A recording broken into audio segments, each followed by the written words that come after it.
In 1966, the United States government began experimenting with the possibility of creating superhumans using controlled amounts of radiation. Volunteers for the experiment were all members of the United States military, soldiers, and their wives.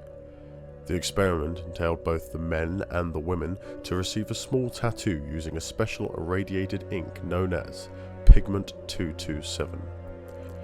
After showing no signs of negative side effects from the ink, the volunteers were urged to procreate. The scientists theorized that the radiation would affect the reproductive tissues and pass along enhanced superior genes to the fetus. The results were not what had been expected. After a few months, 70% of the men were diagnosed with prostate or testicular cancers, and 40% of the women were diagnosed with uterine or became completely infertile after the exposure. The women who were able to conceive children endured particularly difficult, if not completely unnatural pregnancies. The developing fetuses were no longer growing at a normal rate.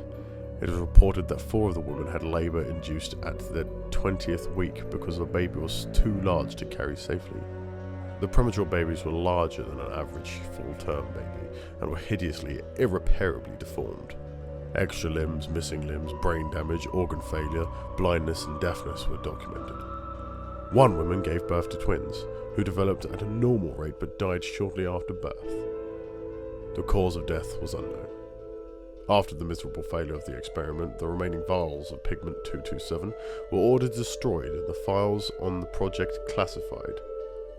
2 crates containing the vials were improperly labelled, and thus escaped destruction.